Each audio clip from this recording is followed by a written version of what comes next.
The diver's hand closed around something solid in the dark, and for a moment, he didn't move. It was February 1998. The water off the northeastern coast of Madagascar was murky and cold and green-black in the way that deep tropical shallows sometimes are, light filtering down in broken columns, sediment drifting like slow snow. Barry Clifford had been underwater for less than 20 minutes. He had been building toward this moment for more than a decade. Below him, resting in roughly 15 feet of compacted silt and black volcanic sand, was a shape that didn't belong to the natural seafloor. He swept his gloved hand across it. The shape didn't dissolve the way sediment does. It hardened. It resolved. A curve of corroded iron. A hinge that had once moved and now never would again. And then wood, not driftwood, not organic debris, but structural timber, ancient and compressed and darkened almost to stone. He brought his light closer. The beam swept across something beneath the incrustation. A surface. A texture. Metal pressed into a pattern he couldn't yet read. He held still, hovering just above it, and did not touch it again for a long moment. Then he marked the position with a float line, surfaced, climbed back aboard the research vessel, and sat at the stern for several minutes without saying a word. The crew waited. They knew Clifford well enough to read the silence. Barry Clifford was not a man who startled easily or celebrated prematurely. He had found the wreck of the pirate flagship Whydah off Cape Cod in 1984, the first confirmed pirate shipwreck ever excavated and archaeologically verified anywhere in the world. He had spent years in underwater sediment, years in maritime archives across 3 continents, years in courtrooms and government offices defending his discoveries against competing claims, jurisdictional challenges, and the particular kind of institutional skepticism that greets anyone who finds something important before the established author. Riddies have given them permission to find it. He was not given to sentimentality about objects pulled from the ocean floor. But something had changed in the water below them, and he could feel it the way you feel a shift in weather, not yet visible, but already present in the air. What he had touched at the bottom of that bay was not just another artifact. It was the physical proof of something that 3 centuries of historians, treasure hunters, archaeologists, novelists, and obsessive amateur researchers had argued about, searched for, fantasized over, and never once confirmed. Something that had funded 1,000 expeditions to 100 islands and produced nothing but debt and disappointment and, in a few cases, men who vanished into their own searches and were never quite found again. He had touched the only confirmed pirate treasure in the entire historical record. And what that treasure would reveal, about the men who gathered it, about the world that produced them, about the myth that had grown over the reality like a reef over a wreck, would unsettle everyone who came to examine it far more than any chest of gold ever could. To understand why the discovery was so disorienting, you need to understand what 300 years of searching had actually been looking for, and why the image in everyone's mind was almost entirely fictional. The iconic picture of pirate treasure, the buried chest, the hand-drawn map, the X marking the spot on a sun-scorched tropical island, comes almost entirely from a single source. Robert Louis Stevenson published Treasure Island in 1883. He was writing a children's adventure story, not a maritime history, and he admitted freely in his own letters that he invented most of the iconography himself. The map with the dotted trail. The chest of pieces of 8. The one-legged sailor with the parrot. The island that held the secret. None of it came from historical research. It came from a storyteller's instinct for what would make a child unable to put the book down. The novel was so perfectly calibrated to the rhythms of human curiosity and suspense that it didn't just entertain. It replaced. Within a generation, the fictional treasure had become more real in the popular imagination than any actual account of what pirates did with stolen cargo, which was far less cinematic and far more immediately practical. But Stevenson alone doesn't explain 300 years of obsession. For that, you need Captain William Kidd. Kidd was not a romantic figure in his own lifetime. He was a privateer, a captain operating under a government commission that authorized him to attack enemy ships, who crossed the line into outright piracy somewhere in the Indian Ocean around 1697, though whether that crossing was intentional or the result of circumstances that left him no other option is something historians still debate. What is not debated is what happened next. He was tracked down, arrested, transported to London in chains, and put on trial in a proceeding that many contemporary observers considered politically motivated, a convenient sacrifice offered up by powerful men who had quietly financed his voyage and needed someone to blame when it attracted the wrong kind of attention. He was convicted. He was sentenced to death. And in the weeks between his sentencing and his execution, William Kidd made a claim that would outlast everything else about him by 3 centuries. He said he had buried treasure. He said he knew where it was. He said he would tell the English crown exactly where to find it, down to the coordinates, in exchange for his life. The crown refused the deal.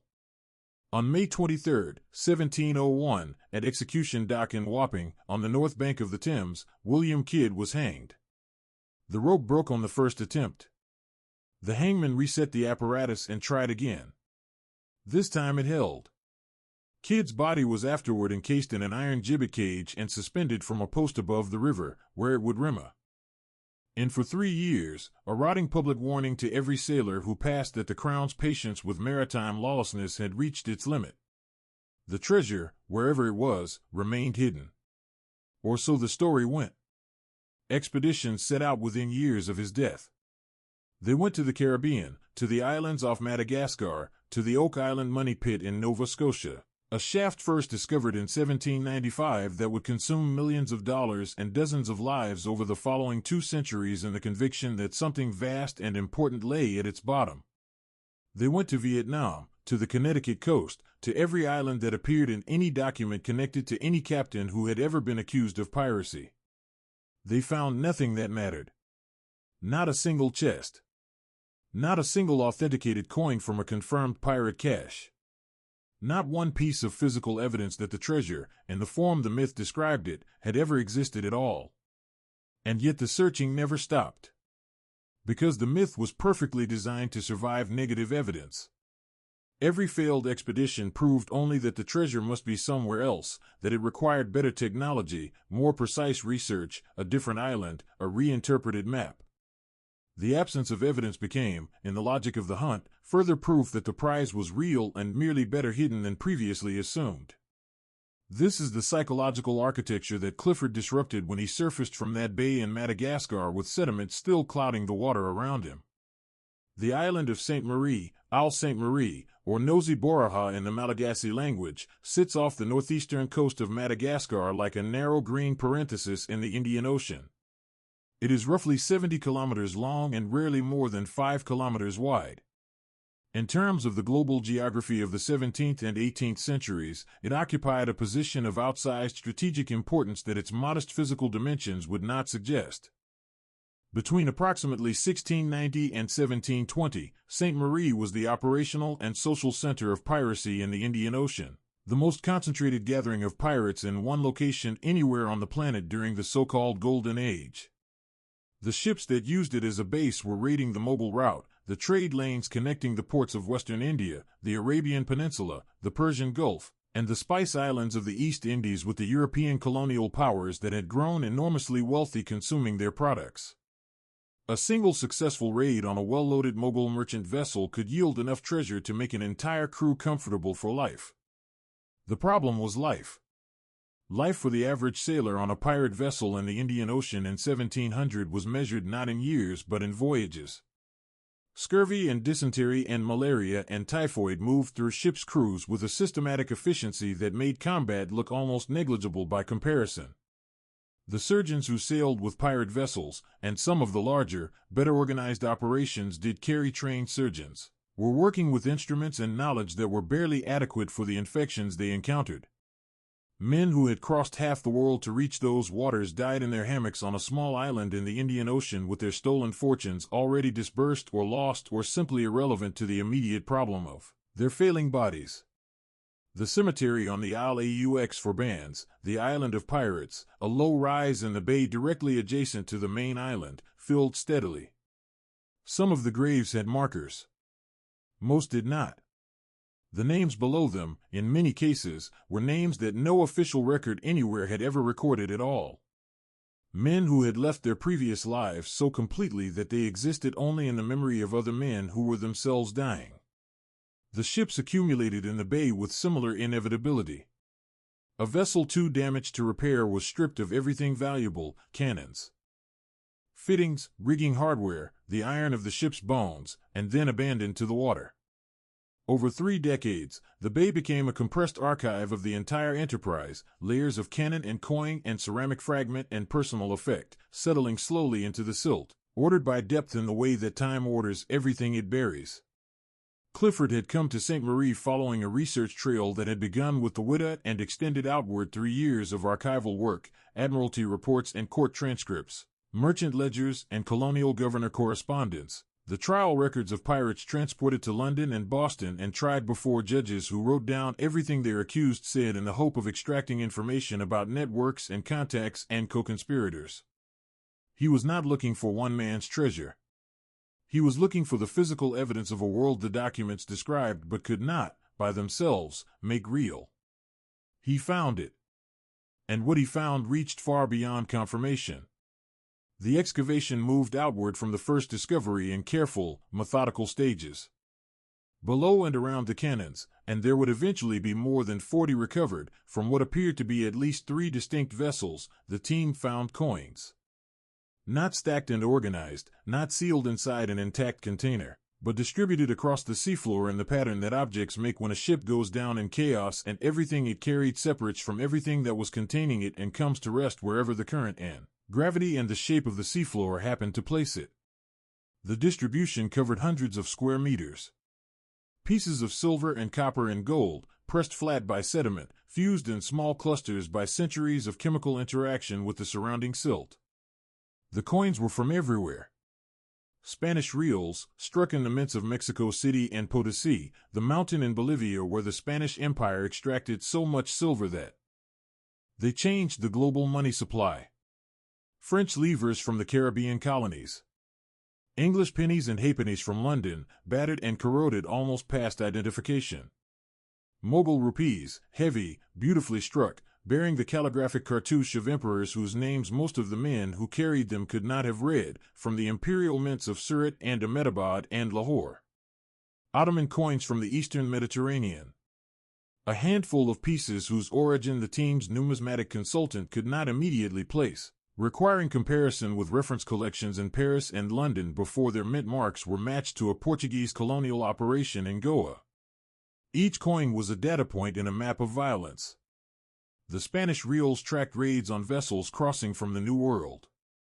The Mogul rupees tracked raids on the Mogul route itself. The Ottoman pieces suggested operations extending into the Red Sea and beyond. Together they described the reach of an enterprise that was not regional but genuinely global, a commercial network of theft and redistribution spanning more ocean than any single ship could cover in a lifetime of sailing. Clifford's team photographed every piece in situ before recovery. They cataloged the distribution. They mapped the density gradients across the site to determine where the main concentrations had settled and which direction the material had scattered from, working backward from dispersal patterns to reconstruct the approximate positions of the vessels when they went down. It was painstaking. It was slow. It was the opposite of the treasure hunt mythology in every possible way. And then, in a sediment layer dating to the same period as the coins, the team's sieve caught something that stopped the excavation entirely. A bell. It came up encrusted, a dark lump of marine growth and mineral deposit, irregular in shape, its surface completely obscured. Standard maritime archaeological protocol for objects of this kind is chemi. Cal cleaning, conducted over days or weeks using solutions that dissolve the external accretion without attacking the metal beneath. The work is slow by design. You move carefully because you cannot know, before the surface is revealed, what is underneath it. You might be cleaning a decorative piece of no particular significance. You might be cleaning the single most important object on the site. This bell took 11 days to clean fully. When the inscription became legible, the archaeologist reading it went quiet for a moment that the rest of the team noticed. Then she read it aloud. The Whydah Galley 1716. Barry Clifford had personally recovered thousands of artifacts from the Whydah wreck site off Cape Cod. He knew that ship's material culture more intimately than any person alive. The Whydah had sunk on April 26, 1717, in the Atlantic Ocean off Wellfleet, Massachusetts, during a storm that killed all but 2 of her crew. He had proved her existence with physical evidence. She was there, under the Atlantic, approximately 14,000 kilometers from the table in Madagascar where her name had just been read aloud. The explanation that eventually emerged was technically rational and existentially strange in equal measure. The bell was not from the widow herself. It was from a vessel that had operated within the same network, a ship that had traded with, resupplied, or sailed in loose convoy with the widow at some point during 1716, before her final voyage north toward the coast of North America. The registration system common to vessels of the era allowed ships to carry bells bearing the names of other ships in the network for logistical identification purposes. Physical objects circulated. Crew members moved between vessels. A bell could change hands 3 times in the course of a single season. What the bell proved was not a mystery about the widow herself. What it proved was connection. A physical, verifiable, hold-it-in-your-hands connection between a ship lost off the coast of Massachusetts and the Indian Ocean network operating out of St. Marie. A connection that demonstrated, beyond what any document alone could establish, that the pirate networks of the Golden Age were not loose collections of independent operators working in isolation from each other, responding opportunistically to individual circumstance. They were coordinated. They communicated. They shared intelligence about shipping lanes and military patrol patterns and market conditions in ports. They were, in the language that would not be available for another 3 centuries, a distributed criminal enterprise with genuine organizational infrastructure. The myth had always pictured the pirate as a lone wolf, answerable to no one, carrying his treasure to an island of his own choosing and burying it there in solitary possession. The bell said, network. The bell said, system. The bell said, the lone wolf was a story the system told about itself to confuse the people trying to dismantle it. This is where the historians arrived, and this is where the discomfort deepened. Cross-referencing the physical evidence from the site against documentary sources that had previously been examined only in isolation, the researchers found what the documents had always contained but had never quite been read to say directly. The pirates of St. Marie had investors. Not informal supporters or sympathetic harbor masters. Investors. Men of standing, merchants in Boston and New York and Bristol and London, colonial officials in positions of administrative authority. Members of the commercial class that was in the process of building the Atlantic economy, who had put capital into pirate voyages with full and explicit knowledge of their nature, and who received a percentage return on whatever was taken.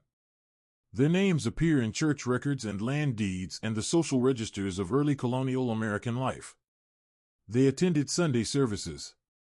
They sat on the boards of civic institutions. Their descendants would endow universities and fund public buildings and occupy the genealogies of what would eventually be called old money. They had invested in piracy. And the piracy had made them richer. The stolen goods, the silk and spice and coin that came off raided Indian Ocean vessels, did not circulate as stolen goods for long.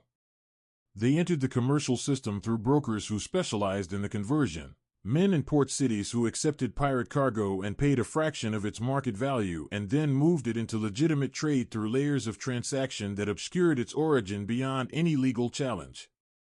A chest of Mogul rupees became a letter of credit, became a land purchase, became a legacy. The treasure was never buried. It was the myth of the buried treasure that was buried under the actual mechanism, which was laundering. Which was, in the language of economics, the conversion of illicit value into legitimate capital through the friction of intermediary transactions. The pirates were not outside the commercial system of the early modern Atlantic world. They were a violent and extra-legal but functionally integrated component of it, generating returns that flowed upward into the portfolios of men who would never set foot on a ship or hold a sword. What lay at the bottom of the bay was not the treasure that escaped into myth. It was the treasure that failed. The coins too worn and corroded to pass through a counting house without raising questions. The objects that went down with the ships before they could be processed and converted and made clean. The residue of an operation that was otherwise surprisingly efficient. The find has not resolved cleanly into triumph. The Malagasy government has raised questions of ownership and jurisdiction that remain contested under international maritime law, which in the case of 300-year-old wrecks in waters adjacent to sovereign territory is neither consistent nor settled. Several archaeologists outside Clifford's organization have challenged specific aspects of the Bell interpretation and the registration system it implies, arguing that the connection to the Witta network is speculative rather than proven. The full catalog of recovered objects has not been made available publicly in its entirety, which has itself become a point of scholarly friction. This is always what happens when the unfindable is found. For 3 centuries, the treasure hunt survived on its own impossibility. Every expedition that returned empty-handed proved only that the treasure was better hidden, not that it didn't exist.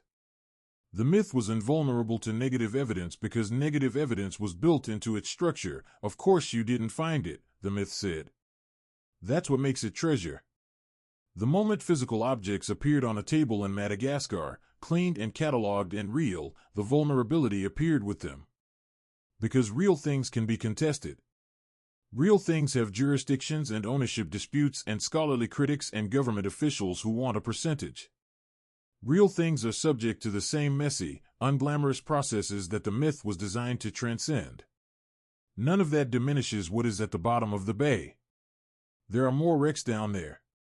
Based on the density and distribution of the site, archaeologists estimate at minimum a dozen vessels, possibly more, lying in various states of preservation in the sediment below the bay at St. Marie. Some have never been touched. Some were carrying cargo that has never been catalogued and wealth that has never been accounted for and the personal belongings of men whose names do not appear in any surviving historical record anywhere on the planet. The graveyard on the Isle aux Forbans is still there. The unmarked graves are still there. The men below those unmarked graves sailed across oceans that most of their contemporaries only knew from maps, in service of a freedom that their own circumstances did not guarantee and their own bodies frequently denied them. They died at the margins, of fever, of violence, of the simple accumulated cost of a life lived outside every system of protection the world had to offer, and were buried without ceremony on an island in an ocean that the powerful men who had invested in their voyages had never bothered to visit. Their treasure is real. It can be held. It has been argued over in courts and photographed for journals and displayed in fragments behind museum glass. But it is not what the 300-year story said it would be. The story said, gold. Locked away. Waiting. A pure and patient fortune sealed underground by a romantic outlaw, preserved by its own hiddenness, available to anyone bold enough to find the map and follow it to its end. What the sediment returned was something that resists that comfort entirely. It returned evidence of a system in which the pirate and the merchant and the colonial official and the London financier were not opponents in a story about freedom and law. They were participants in the same enterprise, differentiated only by their distance from the violence and their ability to convert their share of its proceeds into something that history would eventually be willing to call legitimate. The treasure was never lost. It was invested. It built ports and counting houses and shipping companies and the foundations of institutions whose names still appear on buildings in cities that the men who funded their construction never publicly connected to the waters, off Madagascar. It circulated upward and outward through the mechanisms of early capitalism and became indistinguishable from the rest of the money that built the modern Atlantic world. The chest at the bottom of the bay was real. The coins were real. The bell was real. What they proved, sitting there in the light after 3 centuries of darkness, is that the treasure was always the least interesting. Thing about the pirates. The most interesting thing was who was waiting for them on shore. And those people left no maps. They didn't need to. They had banks.